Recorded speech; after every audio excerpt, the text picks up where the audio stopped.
남자가 솥에서 아이를 발견했어요. 발견되자 아이는 곧장 베개를 끌어안고 도망쳤어요. 얼마 지나지 않아 남자는 구석에서 아이를 찾았어요. 아이 배에서 꼬르륵 소리가 났어요. 종태는 아이에게 라면을 끓여주려고 했어요. 그런데 아이는 날것의 면을 집어먹기 시작했어요. 그 라면 한 그릇으로 아이는 종태에게 붙어버렸어요. 마을 어귀 할머니에게 물어봐도 아이의 출신은 알 수 없었어요. 착한 종태는 그를 거두어 주었습니다. 종태가 바쁠 때면 아이는 텔레비전으로 만화를 보았습니다. 하지만 아이가 가장 좋아하는 것은 개구리를 잡는 것이었습니다. 그래서 또 개구리처럼 폴짝 뛰어 종태에게 달려들었습니다. 넘어진 편지들 속에서 종태는 아버지의 우동 레시피를 발견했습니다. 알고 보니 종태의 아버지는 유명한 우동 가게를 운영하셨습니다. 하지만 종태는 고향에 남지 않고 큰 도시로 일하러 갔습니다. 아버지가 돌아가시고 나서야 그는 오랜만에 고향으로 돌아왔습니다. 비 오는 날 아이는 개구리를 쫓다 절에 이르렀습니다. 절의 스님은 종태에게 너구리가 사람이 된 이야기를 진지하게 들려주었습니다. 종태는 별로 신경 쓰지 않았습니다. 그러다가 2명의 관광객을 만났습니다. 그들은 종태에게 유명한 우동 가게를 어떻게 가는지 물었습니다. 종태는 아버지가 돌아가신 후 가게 문을 닫았다고 말했습니다. 하지만 남자는 종태에게 우동 한 그릇을 만들어 달라고 고집했습니다. 외부 사람이 어떻게 할 수 있을까요? 종태는 어릴 적 늘 우동 국물 냄새가 났던 탓에 친구들에게 놀림을 받았습니다. 그래서 그는 늘 면 만드는 일에 트라우마가 있어 아버지의 기술을 배우는 것을 거부했습니다. 난처해하는 종태를 보며 아이는 남자에게 달려들어 마구 때렸습니다. 품에 안긴 털복숭이 아이를 보며 종태의 본능적인 반응은 남들에게 보여서는 안 된다는 것이었습니다. 그래서 그는 아이를 꼭 껴안고 과감하게 도망쳤습니다. 그는 멀리 달려 사람 없는 해변에 이르러 털복숭이 아이를 바라보았습니다. 종태는 갑자기 절의 스님이 했던 말이 생각났습니다. 진실을 알게 된 종태는 겁에 질려 이불 속에 숨었습니다. 이묘도 종태의 이상함을 눈치챘고 문 밖에서 비를 맞으면서도 감히 방에 들어오지 못했습니다. 다음날 아침 종태는 이묘가 이미 떠났다고 생각했습니다. 그 다음 순간 그가 덤불에서 뛰쳐나와 종태의 등에 매달려 놓지 않았어요. 마치 어린아이처럼 아무 걱정 없이. 그때 할머니가 낫을 들고 달려왔어요. 눈빛에는 사냥감을 노리는 기색이 역력했죠. 이묘는 그 모습을 보고 재빨리 숨었어요. 알고 보니 할머니는 이묘가 밭을 망가뜨린 것을 보고 잡아서 이묘탕을 끓여 먹으려고 했던 거예요. 종태는 깜짝 놀랐어요. 할머니가 간 후에야 이묘는 조심스럽게 나왔어요. 종태는 불쌍한 작은 녀석을 보며 이제 더 이상 무섭지 않다는 것을 깨달았어요. 콩을 다 먹고 나서 리마오는 개구리를 잡으러 갔다가 실수로 옷을 더럽히고 종태에게 와서 울먹였어요. 종태는 마치 아버지처럼 리마오를 달래주고 따뜻한 물로 목욕도 시켜줬어요.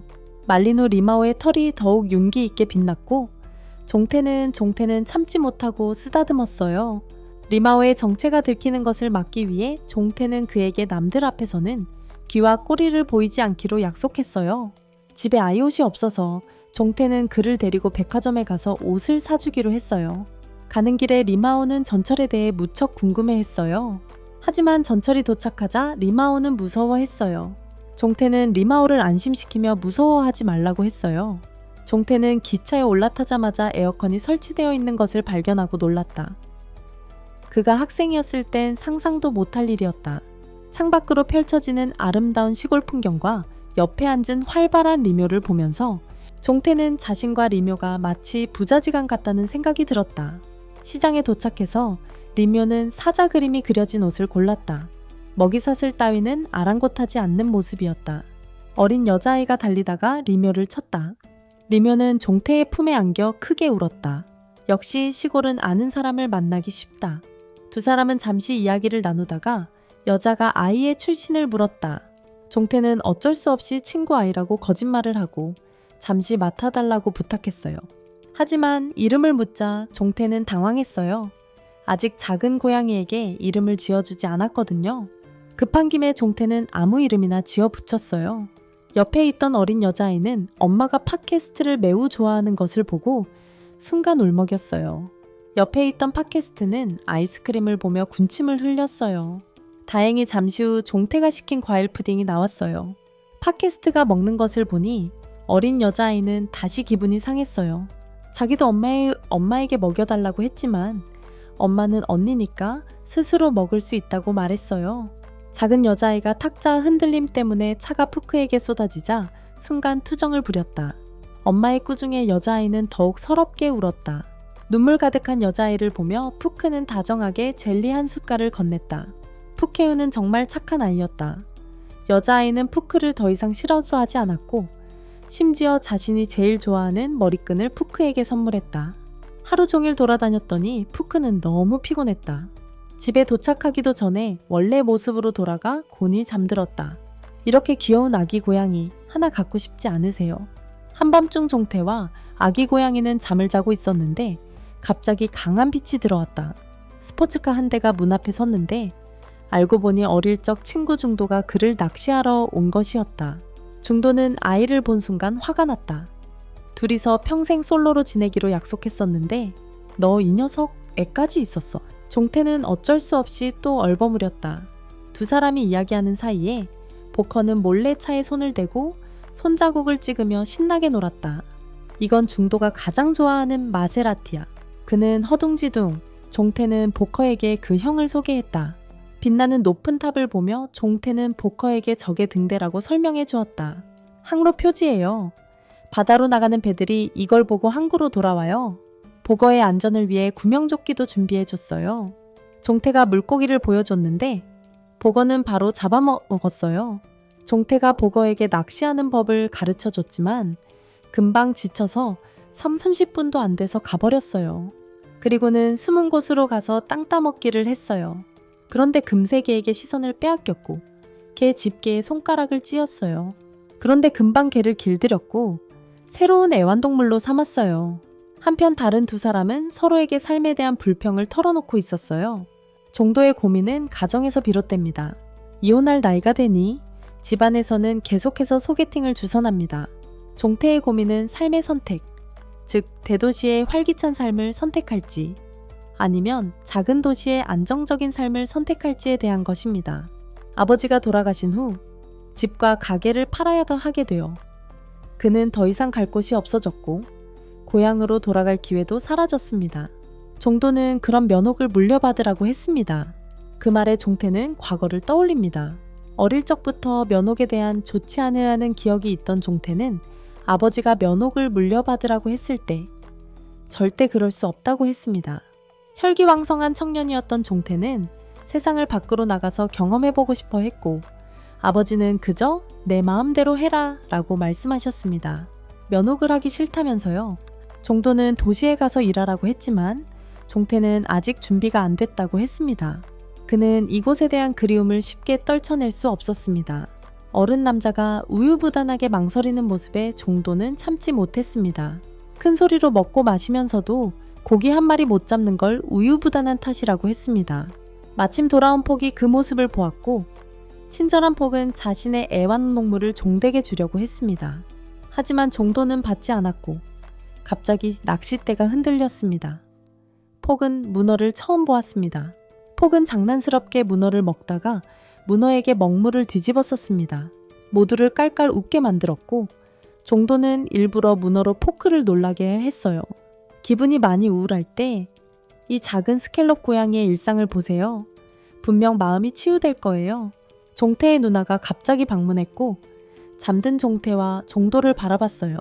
그녀가 제일 먼저 한 일은 포크의 통통한 볼을 만져보는 것이었어요. 포크는 깨어나서 눈을 크게 뜨고 앞에 있는 낯선 여자를 빤히 쳐다봤어요. 그러더니 울기 시작했어요. 울음소리를 듣고 모두 깨어났고 누나는 그것이 종도의 숨겨둔 아이라고 생각했어요. 누나의 말과 행동 하나하나가 포크를 매우 무섭게 만들었어요. 아이들에게 사랑받지 못하는 것이 누나의 오랜 고민이었죠. 종도가 간 후 종태는 도쿄 친구의 아이이고 잠시 마타 키우는 중이라고 설명했어요. 언니의 제안으로 그들은 춤추는 놀이공원에 왔고 여기저기 너구리 마크가 가득했다. 정령문 앞에는 거대한 너구리 2마리가 놓여 있었고 옆 게시판에는 너구리 총사령관이 변신술을 가지고 있다고 적혀 있었다. 종태는 저절로 포크가 총사령관의 친척이 아닐까 의심했다. 누군가 기와를 던지는 것을 보고 포크도 시도해보고 싶어 했다. 그 모습을 보며 종태는 어릴 적 아버지가 손수기와 던지는 법을 가르쳐 주셨던 기억을 떠올렸다. 돌아가는 길에 남매는 잠시 한눈판 사이 포크가 사라졌고 알고 보니 출렁다리 위에 있었다. 출렁다리를 무사히 건넌 후 언니는 포크의 작은 손에 마음이 녹았다. 언니는 처음으로 아이에게 좋아하는 마음을 받았고 순간 심장이 빨리 뛰며 모성애가 솟구쳤다. 소년이 처음으로 그 옷을 입지 않고 목욕을 했는데 너무 편안해서 한순간 정체가 드러났어요. 다행히 바로 구해내서 포크는 괜찮아요. 그날 종태 회사에서 전화가 왔어요. 회사 프로젝트에 문제가 생겨서 빨리 돌아오라고 재촉했죠. 어쩔 수 없이 종태는 포크를 데리고 함께 갔어요. 회사에 도착하자마자 종태는 사장방으로 불려갔고 포크는 동료들과 함께 남았어요. 포크는 장난스럽게 여기저기 뛰어다니다가 갑자기 인형을 발견했고 그러다 홍실에게 사장방으로 옮겨졌어요. 이왕 돌아온 김에 종태는 회사에 도움이 되고 싶어서 밤새도록 야근을 했어요. 열심히 일했지만 작은 포크의 감정은 신경 쓰지 못했어요. 사장님이 알려주셔서야 종태는 작은 포크가 이미 많이 지쳤다는 것을 알았어요. 야식을 먹을 때쯤 퍽의 얼굴색이 이미 좋지 않았어요. 잠 못 이루던 퍽은 결국 집에 돌아왔지만 종태가 샤워 준비를 마치기도 전에 바닥에 쓰러졌어요. 퍽이 열이 났는데 이런 상태로는 병원에 갈 수 없었어요. 종태는 중도의 의견을 묻고 싶었지만 계속 전화를 받지 않았어요. 품 안에서 고통스러워하는 퍽을 보면서 호소 듀어즈미에도 종태는 몹시 미안한 마음에 퍽을 꽉 껴안았어요. 한편 퍽이 몸이 안 좋다는 소식을 들은 홍실은 선물을 가지고 종태의 집으로 왔어요. 종태는 홍실이 들어오는 것을 막았지만 홍실은 퍽에게 직접 사과하고 싶어 했어요. 퍽의 고양이 귀를 보고 먼저 고양이 귀 머리 장식이 생각났지만 다가가서 떼어내려고 하니 떨어지지 않았어요. 진짜 고양이 귀라는 생각만 해도 등골이 오싹했다. 침대에 누워있는 포크를 보며 종태는 포크와 그녀의 비밀을 반드시 지켜야겠다고 맹세했다. 밤이 지나자 포크는 완전히 회복했고 우동이 특히 먹고 싶었다. 그때 홍실도 깨어났다. 그녀는 평범한 모습의 포크를 보며 어젯밤에 본 것이 착각이었나 싶었다. 그날 종태는 사장에게 사표를 제출했고 떠나기 전 사장은 그들을 데리고 특별히 외출을 했다. 종태는 10년 동안 사장 밑에서 일했고 사장은 항상 그녀의 능력을 인정했다. 이제 종태가 고향으로 돌아가자 사장은 고향에서 광고 회사를 운영하는 지인을 소개해 주었다. 그러면 종태는 시골에서도 웹디자인 관련 일을 할 수 있게 되었고 이렇게 따뜻한 사장님을 만나게 되었네요. 종태는 정말 감사했습니다. 수박 먹을 때 씹뱉어요. 이것이 바로 수박 먹는 최고의 경지입니다. 아이가 낙서를 하면 부모는 정말 골치 아픕니다. 종태는 포크를 어떻게 가르쳐야 할지 몰라 고민하고 있었습니다. 그때 마나베 씨에게서 전화가 왔습니다. 내일 공원에서 아오아오 행사가 있는데 내일 동생을 데리고 건강검진을 가야 해야 한다고 했습니다. 그래서 종태에게 누나를 데려가 달라고 부탁했습니다. 행사 시작 전 종태는 아이들과 공원 주변에서 놀았습니다. 아이들이 너무 좋아하는 모습에 종태는 아이들에게 물고기를 사주고 먹이 주는 법을 가르쳐 주었습니다. 그곳에는 이미 많은 사람들이 모여 있었습니다. 물고기들이 미친 듯이 먹이를 먹는 모습에 포크는 조금 무서워했습니다. 곧 행사가 시작되었고 아이들은 신나서 춤을 추었습니다. 샤지 씨와 절의 주지 스님인 텅산 스님이 오셨습니다. 알고 보니 텅산 스님은 샤지 씨의 오빠였습니다. 게다가 오늘 그는 숨겨진 정체를 가지고 있었는데 바로 아오마오 쇼의 무대 DJ였습니다. 정말 사람은 겉모습으로 판단할 수 없어요. 행사는 웃음꽃이 만발한 가운데 순식간에 끝났습니다. 두 아이는 신나게 놀았고 종태는 지쳐 의자에 누웠습니다. 포크와 누나가 그렇게 즐거워하는 모습을 보니 시골로 돌아온 결정이 현명했다는 생각이 들었습니다. 포크가 함부로 벽에 낙서하지 못하게 하려고 종태는 일부러 화판을 준비해 주었고 그림을 그리는 포크를 바라보았습니다. 종태는 어릴 적 자신도 벽에 낙서를 했던 기억이 떠올랐습니다. 역시 찬장 뒤에 그 그림이 있었습니다. 그건 아버지가 아무리 애써도 지울 수 없었던 그의 걸작이었어요. 종태는 이제야 아버지의 마음을 이해하게 되었어요. 도쿄에 가기 전에 아버지와 제대로 이야기하지 못한 것을 후회하기 시작했어요. 아이를 데리고 바닷가에 갔는데도 잠이 들다니 정말 너무 몰랐던 부모였어요. 깨어나 보니 아이가 없어졌고 그는 급히 아이를 찾으러 갔어요.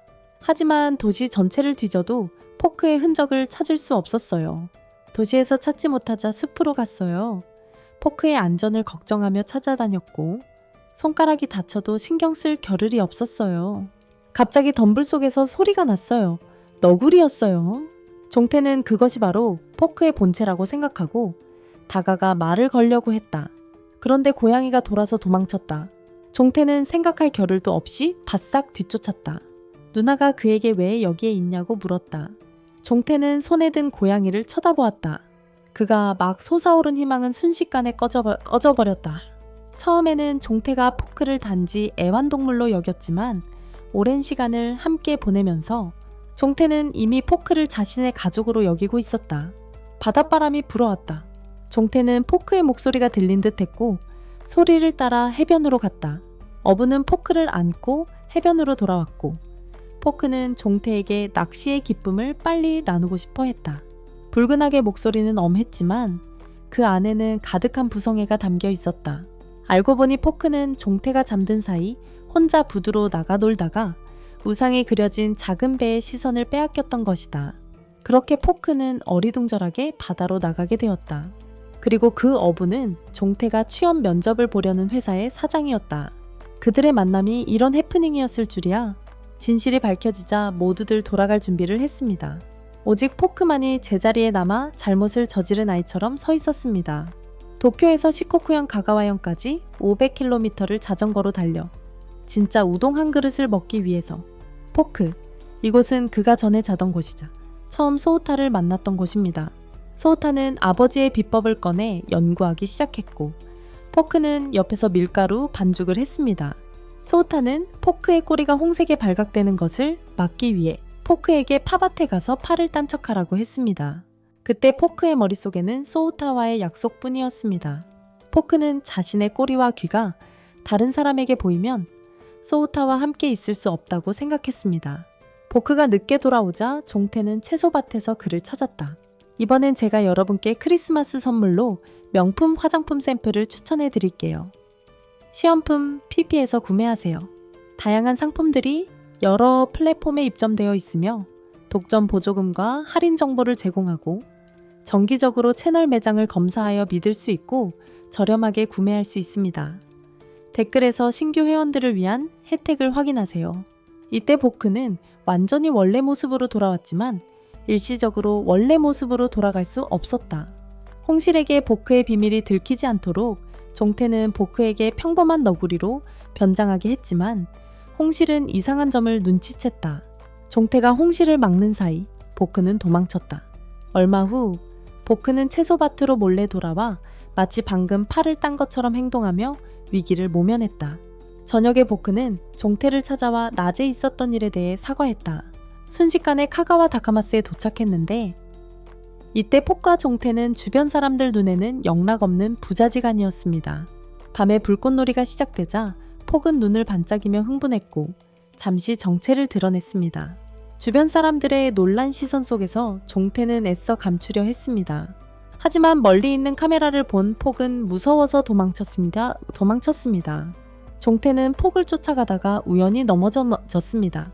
폭은 종태가 넘어지는 것을 보고 멈춰서서 종태에게 달려들었습니다. 폭의 마법의 힘으로 종태는 폭이 사실 자신이 예전에 구해준 작은 너구리라는 것을 알게 되었습니다. 사고 후 종태는 기억의 일부를 잃었습니다. 포크의 도움으로 종태는 아버지의 인정을 받았습니다. 집에 있는 우동면 비법은 아버지가 직접 적어 종태에게만 남겨둔 것이었습니다. 그때서야 종태는 포크가 나타난 것이 아버지의 유산을 찾게 하려는 것이었음을 깨달았습니다. 그 후로도 종태는 가가와에 남아 가끔 아버지가 남긴 비법을 꺼내보며 어린 시절 저녁의 집 맛을 찾았습니다.